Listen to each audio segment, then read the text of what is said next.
द्विपदात्मकम् इदं शास्त्रम्।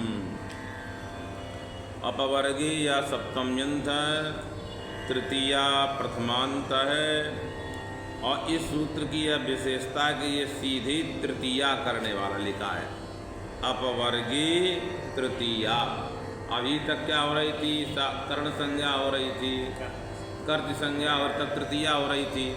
अब ये सीधे सीधे क्या करने वाला है? तृतीया करने वाला है। ये तो आता इस तृतीया का अर्थ कर्ण नहीं होगा, तब इस कर्ण में नहीं आई है। इस तृतीया का कर्ता में नहीं तो कर्ता भी नहीं होगा। तृतीया कर्म में नहीं तो कर्म भी नहीं अर्थ होगा। तो सर्वप्रथम अपवर्गी तृतीया में जो अपवर्ग शब्द है, अपवृज्यते त्यज्यते साधनादिकम यम प्राप्य असौ अपवर्ग। अपवर्ग का मतलब है अपने लक्ष्य की प्राप्ति के पश्चात आदमी साधन का परित्याग। अपवर्ग का ऐसे मोक्ष अर्थ होता है। तो जब आपने लक्ष्य को प्राप्त कर दे, साधन की समाप्ति रहती है। साधन रहता है? साधन नहीं रहता है।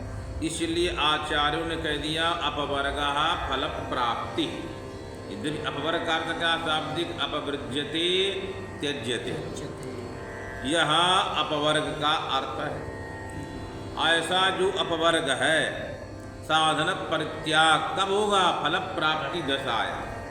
जब फल की प्राप्ति होती है तभी साधन का व्यक्ति परित्याग करता है। इसलिए आचार्यों ने लिखा अपवर्गः फल प्राप्ति ही, क्योंकि अपवर्ग का अर्थ होता है समाप्ति ही। इन लोगों ने कहा अपवर्गो नाम समाप्ति ही। कर्मावर्गे माने लोक में कर्म के समाप्ति में क्या प्रयोग होता है? अपवर्ग शब्द का। मोक्ष के लिए हम लोग क्या कहते हैं? स्वर्ग अपवर्ग में अपवर्ग प्रयोग होता है। तो साधन की कब तक आवश्यकता है? क्रिया की कब तक आवश्यकता है? फल प्राप्ति पर्यंत ही क्रिया की जाती है। फल के प्राप्ति के उत्तर काल में क्रिया नहीं होती है। इसीलिए आचार्य कह रहे हैं अपवर्गा फल प्राप्ति तस्याम द्योत्यायाम। तस्या मने फल प्राप्त द्योत्यायाम। फल प्राप्ति की द्योत रहने पर कालाध्वनोरत्यंत संयोगे पूरा सूत्र की अनुवृत्ति आई। वो क्या करता है? द्वितीया करता है। तो पूरा सूत्र यहाँ गया कालाध्वनोरत्यंत संयोगे तृतीया स्यात् यत्र काचन क्रिया न दृश्यते तत्र असुभुई आक्षिप्यते। इस नियम के द्वारा तो हुआ क्या?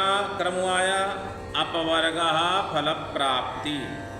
उसके बाद लिखा कौमुदी का तस्याम द्वितीयायाम कालाध्वनोरत्यंत संयोगी तृतीया स्यात्।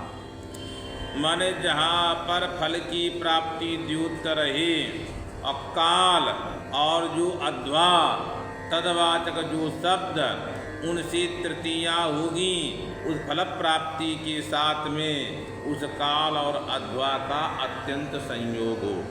अंतः विरामः तम अतिक्रांतः अत्यंतः अत्यंतश्चासौ संयोगः अत्यंत संयोगः व्यवधान शून्यः इत्यर्थः। व्यवधान रहित। और कालाध्वनुरत्व संयोग से प्राप्त द्वितीया थी। इस सूत्र ने क्या कर दिया? उसको रोक करके तृतीया कर दी। अपवाद है। कब कर दिया? जहाँ अत्यंत संयोग होगा, वो कैसा हो? फल प्राप्ति होने वाली हो, तब तो क्या होगी? तृतीया होगी। और यदि फल प्राप्ति नहीं होगी तो तृतीया नहीं होगी। ये यहाँ की विशेषता है। और वहाँ पर चाहे फल प्राप्ति हो चाहे न हो, उसने यदि निरंतर कार्य किया है तो द्वितीया होगी। तो यही उत्सर्ग और अपवाद में अंतर हो गया। अपवाद वही बनता है जो विशेष स्थिति होती है। उत्सर्ग सामान्य होता है। तो सामान्य वाले में चाहे अत्यंत संयोग होना चाहिए, चाहे फल प्राप्त हो चाहे न प्राप्त हो। और इसने कह दिया फल प्राप्त हो वहाँ होगा, एतावता है किस सूत्र का अपवाद हो गया? कर्मण द्वितीया नहीं, कल काला धुरत्व संयोग से प्राप्त जो द्वितीया थी इसने क्या करा दी वहाँ पर? तृतीया। उसको रोक करके ये क्या करेगा? तृतीया कराएगा। क्या करा देगा? तृतीया। कौन सी तृतीया कराएगा? काला ध्वनोरत्यंत संयोगी।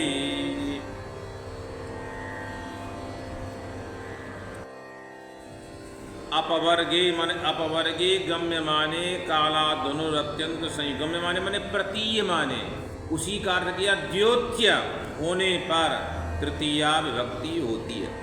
उन्होंने क्या दिया? साफ साफ तो उदाहरण क्या दिया सिद्धांत कौमुदी में? अरे बोलो। माने अन्हा क्रोशेनवा अनुवाकु धीता। मतलब उनका कहना है कि कब माने अन्ना माने दिन, अक्रोश माने कोश, जो लोग नपा हुआ 3 किलोमीटर जिसको बोलते हैं आजकल। तो व्यक्ति ने क्या किया? चलते चलते 1 मिनट चला, पूरा अनुवाक प्रकरण विशेष का नाम है, याद कर लिया वेद का। अथवा सारे दिन में क्या कर लिया? अनुवाक को याद कर गया। तो याद करना ही क्या हो गया? फल प्राप्ति हो गई, या फल प्राप्ति हो गई कि सारे दिन में उसने याद कर लिया अनुवाक का।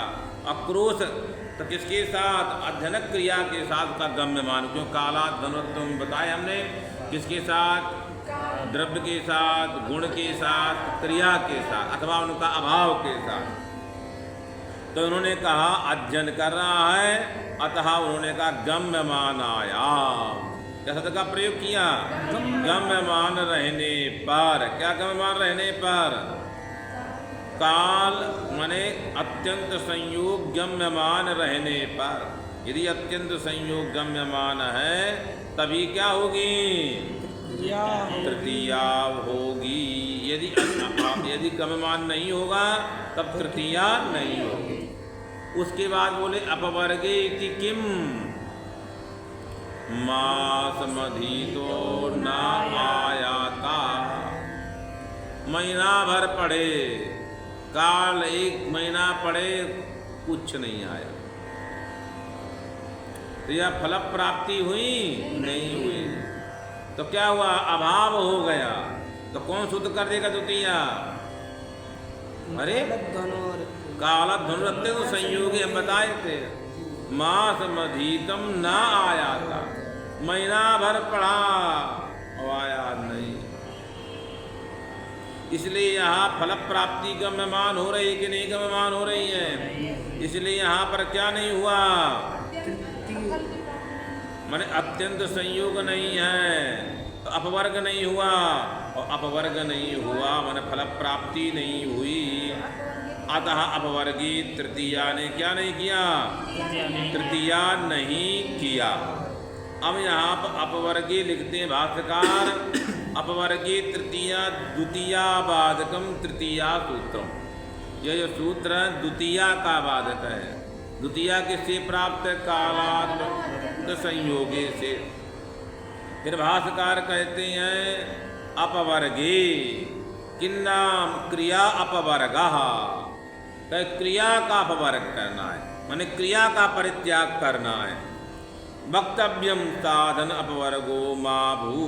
भास्कर ने साधन का अपवर्ग मतो मास मधीतो अनुवाको च अनेन न गृहीता इत्यर्थः। महीना भर पढ़ा और इसने मास का ज्ञान नहीं हुआ। साधन तो किया, साधन का निरंतर है, पर फल की प्राप्ति नहीं हो रही है। इसलिए अपवर्ग किसके साथ संबंध है? भाष्यकार अपवर्गो क्रिया अपवर्ग इति वक्तव्यम। इसका अपवर्ग क्रिया का परित्याग कब होता है? जब साधन मन फल की प्राप्ति होती है तभी होता है, उसके पहले नहीं होता है। जब तक फल प्राप्ति नहीं हुई साधन का परित्याग नहीं होता है। अतः उसने निरंतर अनुवाद पढ़ा, अध्ययन के द्वारा ग्रहण नहीं कर पाया, अतः न आता। अब यहाँ पर यदि हम लोग विशेष विशेषण भाव करें तो यहाँ पर अपवर्ग अर्थ क्या है? फल प्राप्ति। फल प्राप्ति मैंने फल प्राप्ति गम्यमानायाम, फल प्राप्ति गम्यमान हो, प्रतीयमाने फल प्राप्ति प्रतीयमानायाम, जहाँ पर फल प्रतीति विषय जहाँ विषयता है वहाँ कालवाचक सी और अद्वाचक से उस फल प्राप्ति का अत्यंत संयोग हो, तब क्या होती? कालवाचकात अद्वाचकात किम भवती? तृतीया स्यात्, तृतीया कर देता है। इत्यलम।